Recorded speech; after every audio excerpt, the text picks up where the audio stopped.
One of my favorite songs out there, little Lenny Kravitz, American Woman. Although he says stay away from me and don't come knocking around my door, I'll tell you what, the American Woman we'll have on the show in just a moment. I'll hang with her anytime. She's a joy to talk to, and we're going to get to do that here shortly. I'm Brian Prudhomme. He's Dave Cook. We're the Northland Sports Page. Dave, we don't get to talk to anybody on any Saturday if not for our great sponsors. Correct. Let's start with Arola Architecture Studio, Hoops Brewing, the Blackwoods Group, including their locations on London Road, Blackwater right downtown, Tavern on the Hill, the locations in Proctor and in Two Harbors, Mount Royal Bottle Shop, Stewart's Bike Sports and Trophies, Comfort Systems of Duluth, Kohler Toyota and Kohler Hyundai, Advantage Emblem and Screen Printing, Kraus Heating and Cooling, your Carrier HVAC authorized dealer, and Assisted Living Locators, free to use. Help your loved ones locate assisted living, memory care, and independent living. You can reach them at www.assistedlivinglocators.com/Duluth. Now, we don't do this very often on the Northland Sports Page. We did it on Monster Weekend Kickoff last week when we had siblings on the show together. They're not on together this time, but this is back-to-back weeks now that we've had sisters from the same family come on. Kara Goucher will be on in just a moment. Dave, you remember at Hoops last week, we had Kelly Gerges-Wheeler on. They are sisters. We had a little sibling rivalry at the end. Who's better on a mic? Who's better on an athletic field? We're going to get to settle at least the microphone part here in just a moment. Absolutely, but I think we should discuss the athletic part, too. We will. We'll give Kara Goucher a chance to defend herself. My guess is she's going to go with, Kelly wasn't wrong. But on a microphone, Kara... I think Kelly may have said that's her strength, too, is admitting who's that she's not wrong. Right. But we do know this. Kara is phenomenal on a microphone, and we're going to be blessed with it here in just a moment because Kara's talents on a microphone will be bringing her to the Paris Games. Summer Olympics are just a few weeks away. It's a very big honor for me anytime I get to talk to this young lady. Kara Goucher, good morning. Young lady, good morning. I know. That felt very weird. P.S. You're a year older than me still, but that felt very weird, but it's always good to talk to you. It was good to talk to you guys. I'm excited to be on chatting with you. Absolutely, because we want to know everything that we need to know about this Olympic team, specifically in the track and field realm, which you'll be doing a lot of coverage for, because I think the country in general, and of course we just had the country's biggest holiday from a patriotic standpoint a couple days ago, the country gets fired up for the Olympics, but too often we don't do it until, opening ceremonies, here we go. You're fired up for this already. Yeah, I mean, this is the strongest, I think, Olympic track and field team the United States has ever put together, and specifically in mid-distance. So I'm excited. I think Team USA is definitely going to get some hardware, and that's going to be really exciting as, a person who ran at the Olympics and, U.S. has struggled to win medals, so I'm excited about this team. Now, you and I have joked about this before. Because you have run at the Olympics before and because you've been such a competitive and successful runner, sometimes as a broadcaster, you morph into the runner and you get overly excited and your passion comes through, but at the same time, broadcasters have a job to do. You've been at this a while now. Is that getting easier, or are you just letting yourself be you and you get as excited as you did on day one? Yeah, I mean, at the Tokyo Olympics, that was my first big job. And so I felt really nervous the whole time and kind of like, how did I get here? Like, how am I in Tokyo right now talking about running? But so now this is my fourth year doing it, and I feel a lot more confident what I'm doing. And I feel confident that, my thing is talking strategy and also just like hyping people on what we're watching. And I feel like I do that pretty well. And I enjoy the job more than I did when I went to Tokyo because I'm just more confident in what I'm doing.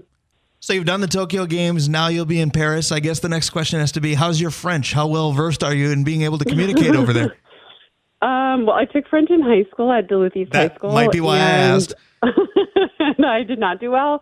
When I went to college, I only had 2 years, and I had to take a placement exam, and they placed me back in French once, so I took Spanish.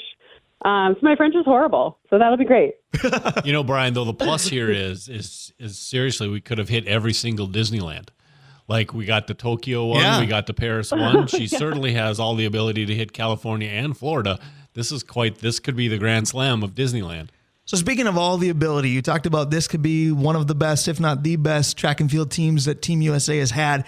You've covered a lot of the events during the trials and whatnot.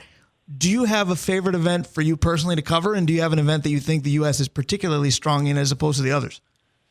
Yeah, I mean, my heart belongs in the 5,000, 10,000 because those are my events, and I feel like they don't get enough love and just how difficult they are. But I will say my favorite event to call is the 1,500 because it's like a whole story in 4 minutes or less for women and about 3 minutes, 30 seconds for the men. And both teams women's and men's team going to the Olympics are extremely, extremely strong this year. So I'm really excited about that. So as a broadcaster, how do you pick your spots as to when to talk about what? Because obviously there's an element of play-by-play. You want to talk about what's right in front of you, but you want to give some depth to the racers too. Dave and I have an advantage. We have you for basically the next 10 to 12 minutes so we can talk about whatever, whenever. You just talked about it's kind of a don't blink and it's over for you. Yeah, I mean, honestly, Brian, I just do so much prep, and I know so much about each athlete, but then however the race unfolds, it unfolds. So, I used to think, oh man, I wasted all that time prepping, but that information comes to help you later on in another race or something like that. But it's such a fast race, and I am not play-by-play. That's Lee Diffie. Right. And so I can't just speak whenever I want. He lets me in. He's the main guy, and just whatever's happening at that moment is what I'm going to talk about. And so, yeah, a lot of times I have some stuff that I really want to talk about athletes, and it never happens, and that's just part of the job. Dave Cook, that has to resonate with you because you've kind of anointed me the point guard of this show, and at the same time, I joke with you that, man, you waste so much time prepping. But go ahead. Well, here I thought you were going to say, and you don't wait for me to let you in. So, Kara, one of the questions I had, and I've always wondered this, when you are doing color on racing, do you feel, especially when we're talking about strategies and things, do you think you could jump in on the shorter distance? Could you use the same mindset, the same sort of strategies and things for even the shorter distances? No, I think as short as I would feel confident is the 800, which is an event that I don't call, that I do wish that I did. I raced everything from the 800 through the marathon. But I think when I watch the 400 and the 200 and the 100 and the hurdles, when I hear my coworkers talk, they're not saying things I would think. So I think like the brain shift is different of the athletes, from the 800 down versus 800 up. So I want to piggyback on that. When you're discussing these races to a national audience, I know, again, that you're a very knowledgeable, very competitive, very successful runner throughout your career. But then you're going to have people like Dave and myself who are tuned in. The only thing I know about running is Kara Goucher was Kara Wheeler back in the day and has always been very good at it. That's kind of the extent of my knowledge. So when you're saying the things you're saying, do you do it as an expert only, or are you told, hey, we got to say some things for people that don't know the first thing about this? Oh, absolutely. This latter. When we're on NBC, we're trying to bring new fans to our sport. And if I say, oh, they just clocked a 62, if I'm calling a Diamond League race on Peacock, that fan base knows what that means. But if I'm on NBC, people aren't going to know what that means. And so my job is really, I do get criticism from hardcore fans for dumbing things down, but I can take it. I'd rather open the door for more fans and maybe anger some of our hardcore fans. You really have to just make it accessible to people. It's a cool sport, but if you just sit there and talk about it the way, my husband and I do, we're not going to get any new people that want to watch. That again resonates a little bit. That's like sitting with Dave Cook and I when we talk baseball. We're chatting with Kara Goucher, again, Olympic broadcaster. She was at the Tokyo Games as well. She will be in Paris. She's been an Olympic runner herself and a high school friend of mine. Go ahead, Dave Cook. Okay, Kara, here's the Olympic question. Your audience is really interested in how the U.S. is doing. But if you're calling a race, and frankly the U.S. isn't all that good at this race, or the runners are having a bad day, or whatever the situation, how difficult is it to call a race when your first three are two Europeans and somebody from maybe pick a spot in Africa or Australia? I was going to say the Kenyans win all the grandmas. Yeah. So how difficult is it to take the U.S. part of it out and still deliver a broadcast that people are interested in? Yeah, I think, NBC is really big on we're not Team USA, we're Team NBC. And so for some of my coworkers, that is about Team USA, right? If you're talking about the 100, there's a lot of really great medal contenders, or the 400. Whereas in the distance, it does swing to be more Ethiopian or Kenyan stars. And so for me, it's just knowing the players and getting to know them as people as well. And I think I don't know that it's more work, but, like the marathon has 80 plus people out there. So it's just a different way of looking at it. Like, I'm going to sell whoever is running well right now. And I'm like, my goal is to make you not change the channel, even though maybe there's not a single American in the lead pack. I want you to be so enthralled, you're not going to change the channel. So I think the Olympic trials is really fun because we're just talking about Americans and there's a lot of relatability. But when we get to the Olympics, I need to make you care about someone you've never heard of or seen before. That's very fair. You've mentioned multiple times trying to bring new fans to the sport. How do you feel track and field is doing in that area? Because I look at the Summer Olympic Games and judge me accordingly, and I already know that I'm going to watch the Dream Team because I'm a basketball fan. I already know that I'm going to watch the gymnastics because it's something my wife and I will no doubt do together. Now, I know that I will watch track and field when I know you're covering an event because I've known you for years and I love you dearly. But at the same time, do you think that track and field is climbing the vitality in the eyes of fans? Well, this is a big, big topic, obviously, in the track and field world. We've lost a lot of viewership, but I will say this Olympic trials put us back on the map. Like, we blew away our Tokyo numbers, and part of it's just trying some stuff that's new. Like, we had Snoop Dogg on, and, Nice. like a lot of our hardcore fans weren't happy about it, but he helped call the men's steeplechase final with me, and we had record-breaking viewership that night. So I think it is, like, thinking outside the box, like, trying something new. So many people ran track and field in high school, and so there's no reason why we can't have a huge fan base and some sort of relatability from families all across the United States. So it's something we have struggled with, but our numbers are up this year, and I think like I said, we're just trying new things and trying to see a way we can resonate with people and bring new fans to the sport. So I have to ask, you mentioned in Tokyo you had a how did I get here moment. When you're broadcasting with Snoop Dogg, did you have another? And please tell me you didn't say for shizzle any time during the broadcast. I was dying a little bit, Brian. Like, I was one of those, like, total typical 90s kids who thought Snoop Dogg was, like, the coolest thing ever. And yeah, I was just like, my life is so weird. Like, I don't know how I'm calling people to Snoop Dogg right now.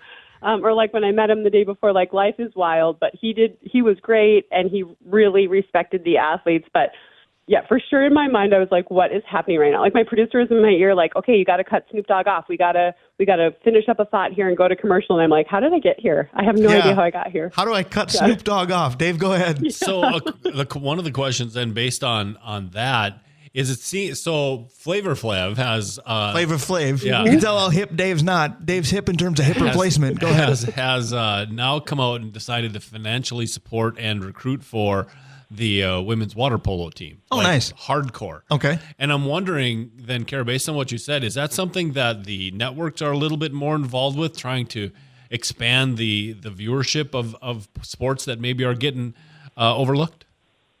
Yeah, absolutely. I think Flava Flav, that's his own thing. I think he genuinely was into it, and I think he just signed like a long-term contract with them. But as far as Snoop Dogg, that's something that NBC thought of. And so Snoop Dogg was there for a couple of days, and Terry Crews from America's Got Talent was there for a couple of days on the end of the meet. And that's like a total network thing, just trying to bring their fan base over and see if we can connect with any people and get them to stay with us. I like that as well. Kara, I got to ask you something that you've been pretty passionate about and pretty open about when it comes to this sport and really sports in general, between your book, The Longest Race, various legal battles that you've participated in. It's the clean nature or lack thereof of the sport of track and field. With the Paris Games 2.5, 3 weeks away, do you feel, and of course we don't find out probably until long after, do you feel this sport is at a clean spot, so to speak? Well, this is where I'm a bummer. I do not think we're going to see clean games. I think the sport is pretty dirty, and but I don't really want to think about that when I'm in Paris. I want to be odd with what I see. Unless I've seen someone do something illegal, I'm going to just assume the best. But I think, as far as cleaning up our sport, I think all of the sports, swimming, everything, I think we have a long way to go still. I think, athletes are always ahead of the testers. And I think we have some challenges in our testing as far as, you can't test people after a certain time at night, 11 p.m., and you can't test them again until 5 a.m. So I think microdosing and athletes doing small amounts of drugs is still a really big problem. But with that downer of a statement, I'm just going to say I feel pretty good about our U.S. team we're sending this year, and I just think sometimes you have to just let the knowledge you have and your lived experience, you have to sort of tuck it away because there still is a lot of beauty in it. And I'm going to go there, 1992, Kara watching the Olympics from home, who doesn't know a thing about doping, and I'm going to enjoy it, and I'm going to let the audience know how much I enjoy it. I like the fact that you took that perspective because it segues well into my next question. There are a lot of analysts out there, and you pick the sport. There are a lot of analysts that can't help themselves but begin all of their takes with, back when I played or back when I did this, and there's part of me that wants to go, who cares? You played 40 years ago. It's not the same game anymore. Your Olympic experiences aren't obviously that long ago, but how many times do you say when I ran, and I'm not talking about the 80s song, I ran so far away, but how do you avoid making it about your own experiences and making it about what you're watching instead? You know, to be totally honest with you, I really rarely do that, and it's really only when my producer's in my ear making me do it. It's not about me. It's about the athletes. I get to be there because, yes, I do have that lived experience, and so I can relate to what they're going through right now, but I'm not them, and I'm trying to sell their stories. And so that's not something that I've really had a challenge with because, yeah, I'm there for them. That's what I'm there for. I'm there to tell their stories and make them stars. Now, Dave, I would love for you and I to be able to call something at such a high level like an Olympic Games, but I got to be honest, nobody asked us. No. So let me talk to Kara Goucher about nobody asked us because, oh, by the way, not only are you doing a fantastic segment with us on live radio up here in the Northland, but you've got a podcast that, to say it's successful, is being a little bit too humble. Can you talk about, for those that haven't heard it, obviously I have, talk about Nobody Asked Us that continues to gain popularity? Well, anyone that listens, I just want to thank you because we just are shocked by the success of this show. So Des Linden, the 2018 Boston Marathon champ and Olympic teammate of mine, we decided to start a podcast about a year and a half ago. We had no idea if it would be popular. And, you have to release 3 episodes just to get on all the streaming platforms. And we hit number 1 on all of sports, not running, all of sports, and we hit the top 10 on all of Apple Podcasts. Now, that was a little rigged because it was 3 episodes. But we've continued to find ourselves in the top 20 and, with all the Barstool sports, and we've been approached by streaming platforms, and we are shocked by the success of this show. But, we've decided we're just going to keep it us, and we're not going to go on the streaming platform because I think why people like it is it's just 2 women who love running, talking about running, and we're going to just keep it that way. And so, yeah, the podcast is Nobody Asked Us. We drop on Tuesdays.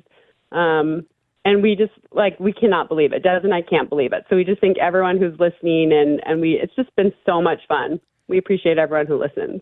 Well, I think what's also fun about it is, again, I'm not an avid runner, and I've got a long way to go to become even an avid running fan. But the times that I've tuned in, and yes, there's a bias because I have known you for so long, but you don't have to be a running expert or a competitive runner to appreciate your podcast. You guys are 2 women that have a ton of knowledge, but you just have fun living life, too, is the take I've gotten.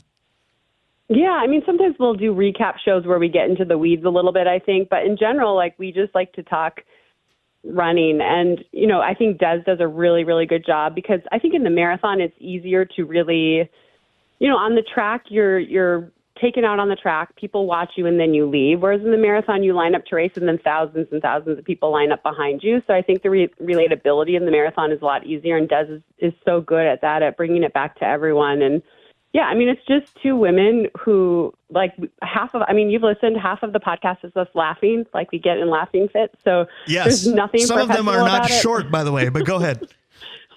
There's nothing professional about it. We literally text each other 20 minutes before we do it to what do we want to talk about.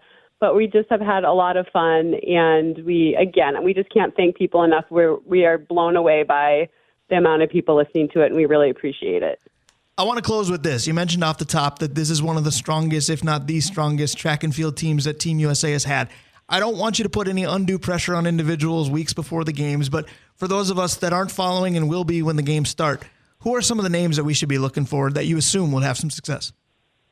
I mean, I think in the men's 1500, I would be shocked if Yared Nuguse or Cole Hawker from the United States don't win a medal. Both of them are in contention. Obviously, there's only 3 medals to give out, but I feel super confident this is the last time I can say that, but the U.S. is going to come home with 1. And I think the same thing in the women's 1500. Nikki Hiltz won the Olympic trials in record-breaking time. It took 3:55 to make the U.S. women's Olympic team. There's not a single other country that is going to be that deep. So I would be shocked if one of our women doesn't come home with a medal there. And then I think as we get up in distance, we have some people who are coming back from injuries or who are young. But I think Grant Fisher, who won the 10,000 and the 5,000, his stronger event is the 10,000. He was 5th in Tokyo. He was 4th at the World Championships the year after that. He's really in his prime right now. And it's really hard to predict medals in distance because there's so many different ways a race could unfold, especially the longer the race gets. But I think that Grant Fisher has done everything right to give himself a shot at a medal in that 10,000. All right, and so lastly, Kelly was on last week. I've still got to find an angle to get Kendall on here, but Kelly says you're better on a mic, but if someone throws a ball to the two of you, she'll catch it, you'll run out of the way. That's correct, right? I mean, I won't run out of the way. I have zero reflexes, so it'll hit me, and then I'll try to run out of the way probably. All right, that's fair. That tracks as well. Kara, you have no idea how much I enjoy this. I appreciate your availability. I appreciate the conversation even more. I look forward to watching you in Paris. Thank you again so much for the time. Thanks so much for having me. I appreciate you guys. Anytime. That is my good friend, Kara Goucher, Duluth East's own and now Olympic broadcaster, Kara Goucher. We appreciate her doing a lot of tributes to America on our belated 4th of July here on July 6th. When we come back, 5 guys in July. Jay Hagen is in. Stick around. We'll be right back. And we're back on the Northland Sports page as our belated 4th of July, a.k.a. July 6th celebration continues. We've been hung up on the 4th and the 6th, when in reality we should talk about it being the 1st, because it is the first Saturday in July, and what has become an annual tradition for us here on the Northland Sports page, it's 5 guys in July, and that features each and every time around Jay Hagen. Now, this year might be a little bit more of a challenge because 5 guys in July with only 4 Saturdays. We will double dip. Seinfeld be damned at some point. But Jay Hagen is here. Jay, it's always good to have you. Welcome to another July, my friend. And we will have you each and every Saturday in July. Now, just on-air production meeting, the next 2 are going to be at Hoops Brewing, but you've been kind of an avid fan for us when we do shows out there, too. Yeah, I'll have to, you twist my arm to get me down there to Hoops. Yes, there's plenty of good beer to choose from, too. You can even have one during your segment. We've done that before. But speaking of the segment today, to kick off this year's 5 Guys in July, a little different spin. Let's just put it politely, a little older gentlemen. Yeah, we're going to start, the whole series is going to be about our 5 Medal of Honor recipients from the area, from northeastern Minnesota. Today's guy is going to be Oscar Frederick Nelson, originally from the cities, but he lived most of his life here in Duluth. Also want to talk a bit about the Veterans Memorial Hall in particular. I was going to say, I want to jump in right there before you go too much further, and let's establish you. Now, anybody who's listened to this show long enough knows that Jay Hagen comes up more than a few times. He's been on over a dozen times, but tell everybody again who you are besides Jay Hagen and the organization that brings us 5 Guys in July each and every year. Yes, so I'm the Veterans Memorial Hall Program Manager. It's a program of the St. Louis County Historical Society down at the depot. We have a gallery there, and we feature these 5 Medal of Honor recipients in the gallery. So come on down anytime during regular 10 to 5 o'clock. The depot is open, and you can go into the Veterans Memorial Hall Gallery for free and see these 5 Medal of Honor recipient stories being told. And the amount of research that you do, not just for these segments, of course, but the amount of research that is done in general on the daily, that's kind of your jam, though, isn't it? It really is. It's I've always said that I had a passion for military history. I come from a family of military people. I'm like the first one in the family who didn't serve in the military. My dad sent me to UMD to go to school, and I worked in the business, IT business for 30 years, and then I got an opportunity to work as Veterans Memorial Hall program assistant initially, and absolutely loving it for the last 6 years. So again, the history behind 5 Guys in July here on the Northland Sports page has been to link our military vets, our military heroes with some of their sports passions and sports careers. The link this time with Oscar Nelson is a little more difficult to really comprehend in the best way possible. Yeah, it's again, we do multiple things here. We do programs, projects, publication, events, exhibits, and educational. And this year's project that we're starting off is a whole revamp of that Medal of Honor row. And with it, we decided to do the 5 Guys in July, and subsequent, another program we have is called History in a Pints. And we're going to feature each one of these 5 guys in the upcoming as fundraisers in order to work on this. I feel like we could do a collaboration with 2 straight shows being at Hoops. We could do 5 Guys in July over a pint as well. Yep, that's always possible. It could be 5 guys and multiple pints. And before anybody gets upset with us, 5 Guys is not specific to the male gender either. We've spotlighted women in this segment as well. Yep. Yes, we did last year. I'm going to forget her name now. Berg, the golfer. The golfer, yes. Professional golfer last year. So, all right. So tell us what we need to know about Oscar Nelson, because sports fans might be shocked by the time frame we're talking about. Yeah, we are. I mean, it's again, we're going chronologically through the 5 Medal of Honor recipients, and Oscar's the first one, born in 1881. So, he went to high school with Dave. Yeah. Man. You knew you were going to be a victim of that one. So, it's pre-planned. hard to imagine what sports were going on in 1881, right? Right. I want to turn the tables on you a little bit. Let's take your favorite sport. Maybe Oscar played baseball. I really don't know. But what year was Oscar? I was going to say, Abner Doubleday invented baseball. I don't know about that. He was my third baseman, Brian. Yeah, Was he? Yeah, Okay. I played short. And I was going to say, James Naismith didn't have basketball down, I don't think, quite that early. Boy, what were we playing? Lacrosse. Tennis. Lacrosse, tennis, Golf. Yeah, tennis. We just had track and field on. They could run back then, right? And Oscar was a really slim, tall, slender guy. I mean, so he could have played any of these. High He jumper. wasn't sumo wrestling. I think was out. High jumper. Yeah, Right. Also a possibility. But we. I don't think talked to- skateboarding was an option. Go ahead. We talked to multiple of his descendants, and none of them have any track record, unfortunately, of what he may have played. But then my question was, did he play any sports? I mean, were recreational sports part of high school or your normal, educational, background in those days? In 1881, like you said, Naismith, I think, was 1991 when he created basketball. 1891, yeah. Or 1891, sorry. And he would have been 10 years old in 1891. So could he have picked up a sport that was created in Massachusetts just before he turned 10 years old? So Dave, you look puzzled. Go ahead. Well, no, it's not going to anything to do with basketball here. I'm very interested to know if the descendants really didn't have any idea. How do you go about getting information on these guys? Well, it is a lot of research on these guys, and we do have multiple like grand nephews and grand nieces that we're talking to. But what would they know? I mean, I don't even think the things like a college or a high school yearbook was even an idea back then. So researching it, I can give you a whole lot about his military record, but I can't get a lot about his sports activity. But he does strike me as a guy that looked like he would have been very athletic. Yeah. He wouldn't be allowed in the Navy if he wasn't, right? Fair enough. But I'm glad you said what you said. You can give us a lot on his military accomplishments because I'm going to give you the floor to do just that. Because, again, we're a sports show, so the sports link is important. But, especially on a weekend like this one, honoring our military veterans is the key as well. And this guy obviously well accoladed with the Medal of Honor. Yes, and that's the important thing. The Medal of Honor, for those who don't know anything about it, it is the highest honor to be bestowed on any serviceman. So high that if a Medal of Honor recipient approaches the President of the United States, the President has to salute that Medal of Honor recipient first. That's how high a regard that the Medal of Honor medal Do is. the current candidates even know that? But I digress. Well, unless we go down that track. But Current candidates went to school with him. We should ask them. There you go. Yeah, that's right. Yeah, good point. No, Yeah. those were his teachers. Go ahead. Yeah, very much so. But no, so the Medal of Honor is the highest, and most people kind of think, oh, it's an award or it's an annual thing or something like. No, it is a one-off award. I mean, it is.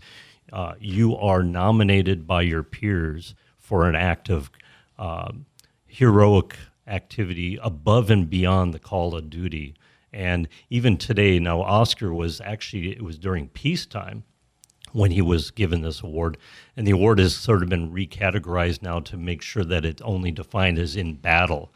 The award was created during the Civil War, and about 40% of the awards, there's over 3,500 awards have been given during the course of the 100 and whatever, bad math here, 170 years since it was created. But about 40% of them were awarded during the Civil War. Again, it was so during the Lincoln administration that they put this out. And again, Oscar was awarded his in 1905 for activity. He was assigned the USS Bennington, and they were in port in the San Diego harbor. And there was a major boiler explosion that ended up sinking the ship. And he was like the only survivor from below deck. But it was a boiler explosion, so it was scalding water. They had no ability to even breathe down. If you breathed down there, you would have died instantly. So he, by his his account, what he did is he grabbed a piece of waste. Now the question is what waste was. I'm going to guess something like a rag. Pretty useful as it turns out. Or who knows? It could have been a piece of paper or, some piece of clothing, but he defined it as a piece of waste and stuffed it in his mouth. And he went down 6 different times to pull servicemen out. Fortunately, most of them didn't make it, but he and 11 others were given the Medal of Honor, or again, awarded, not given, awarded the Medal of Honor for their acts of bravery. So certainly an earned award in this case, and in all the cases, truly. And again, we're speaking with Jay Hagen of the Veterans Memorial Society with St. Louis County as well. And you mentioned that that's going to be the focus this time around. This is our 3rd straight year of 5 guys in July and honoring our military on the Saturdays in July. Again, we're cramming a bit this year with 5 guys and 4 Saturdays.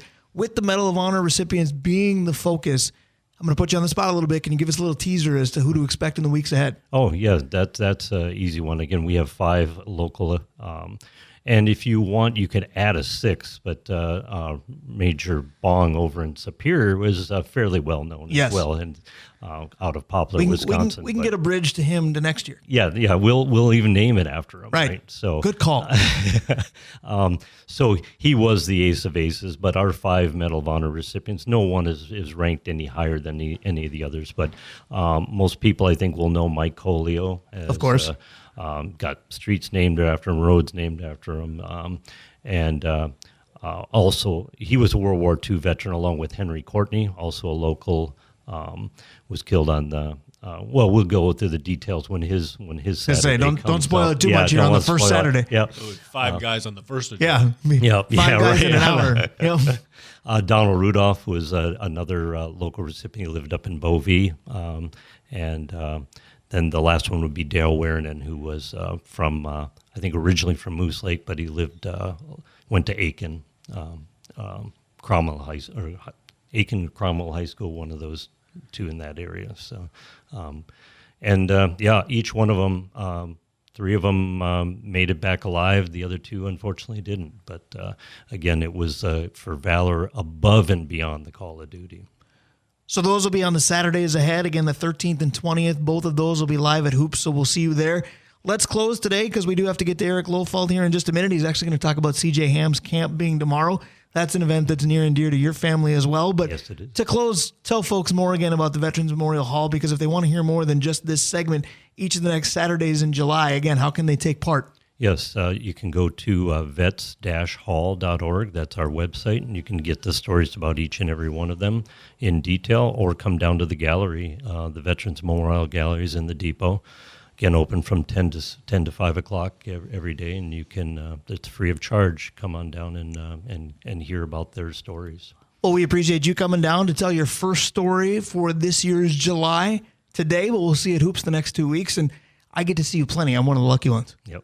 Very good. Thank you for having me. I appreciate it. That's our guy, Jay Hagen. Still to come, Erik Lofald. He knows a little bit about CJ Ham.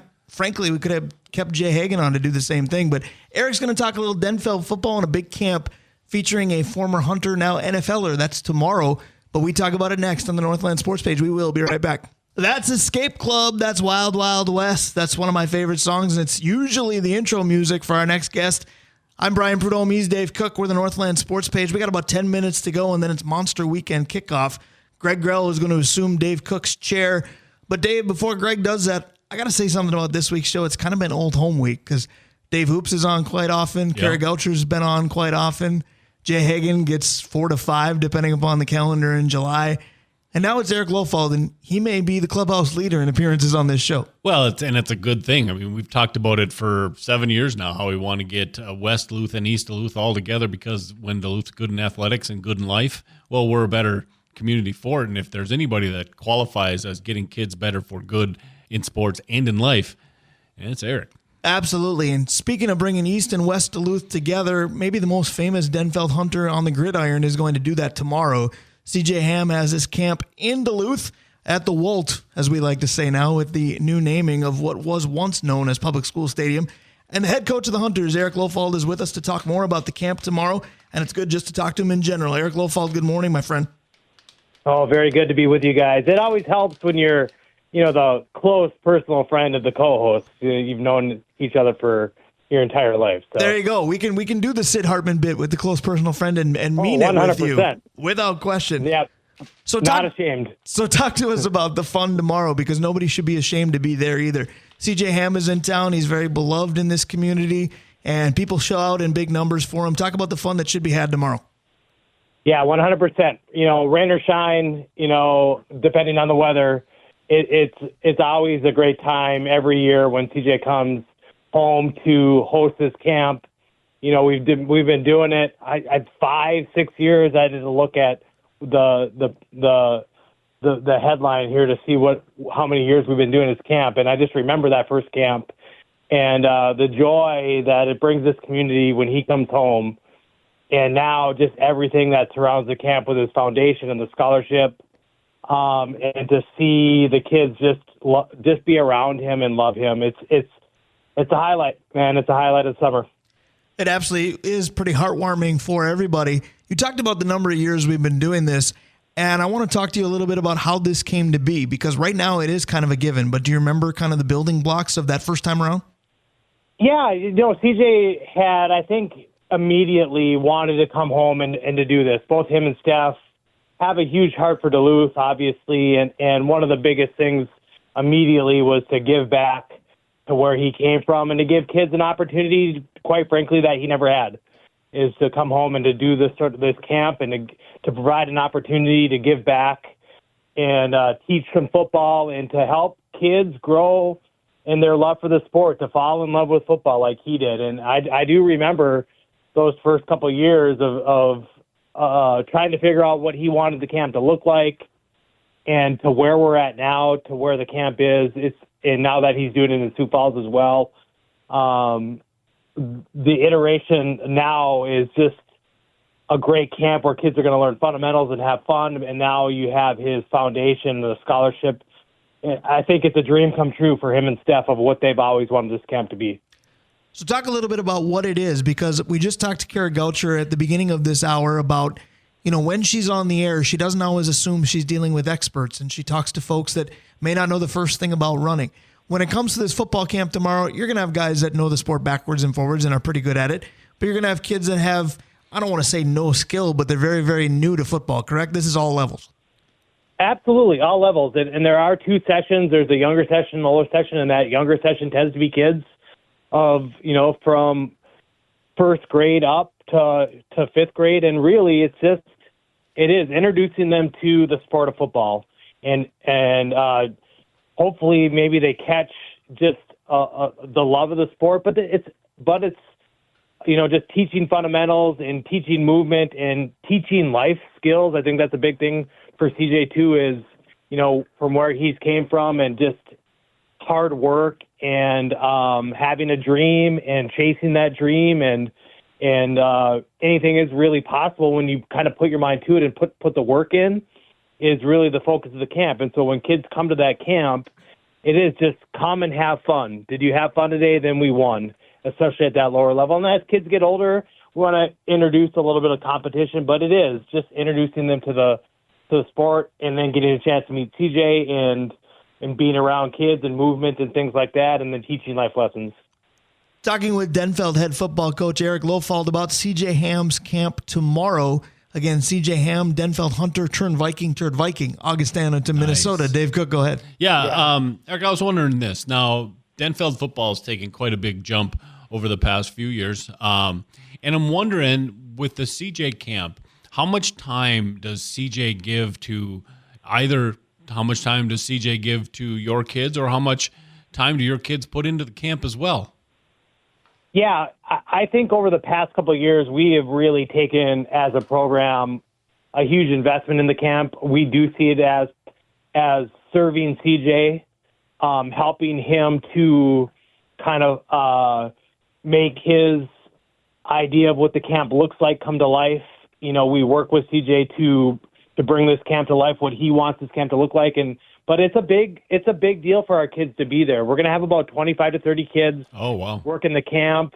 Part of it is a service project, right? And so it's meeting CJ, it's being around CJ. CJ is very gracious with his time and will interact with my players before camp, after camp.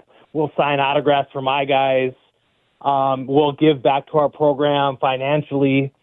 He's just been so gracious with his time and being around my guys. But we see this as just an opportunity to give back as well and to be visible in the program and to make our program visible. And so it really is kind of twofold, where our kids are going to receive, but they're also going to give back to the community and be around CJ and make his camp come to fruition and learn a few things as well.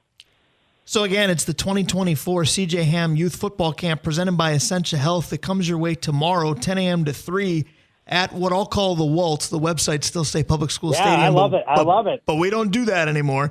You mentioned the two groups. 10 to noon will be 1st to 5th grade. 6th through 9th will go from 1 o'clock to 3 o'clock. Again, it's all tomorrow. Should be a great time. Erik, I want to close with this, and I have to be very cautious because it's July 6th, and I'm married to a teacher. So the last thing I want to do is wish summer away at all.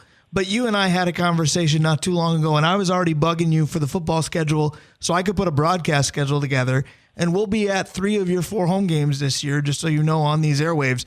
It's July 6th. Again, I can't stress that enough, but where are you in prep season prep right now?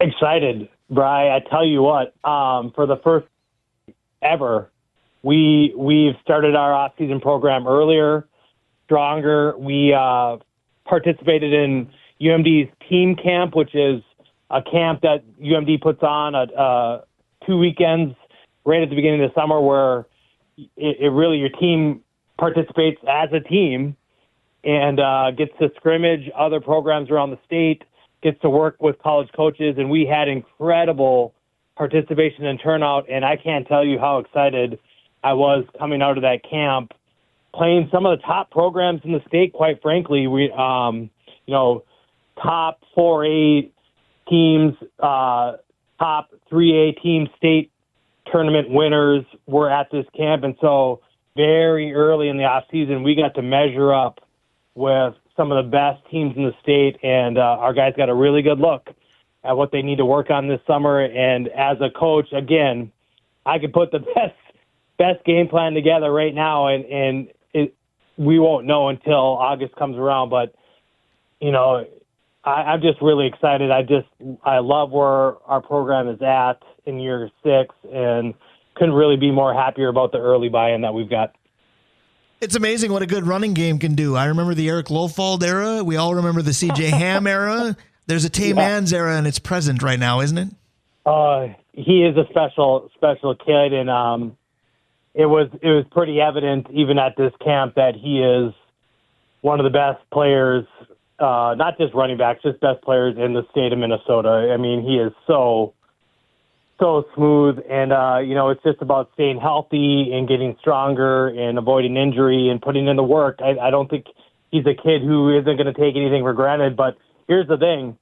He is not going to take anybody by surprise this year and is going to have the biggest bullseye on his chest walking in every single game. And so it's our challenge, quite frankly, every week to kind of put a game plan together to utilize his talents, because they are going to be gunning for Tay Mans. But I tell you what, Denfeld's rich in running back history, and I always give CJ a little bit of grief that I was one of the OG fullbacks in this system, and one of the original fullback, and then he came along about 10 years later. But there was Erik Lofald before CJ Ham, so I always have to kind of remind him of that.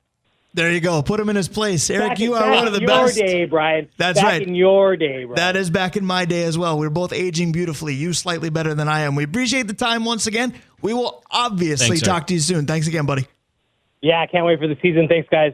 Absolutely. That's our guy, Erik Lofald. What a show. Erik Lofald, part of the Drawing Line segment. He mentioned OG. That's the OG Ryan Arola with the Rolla Architecture Studio.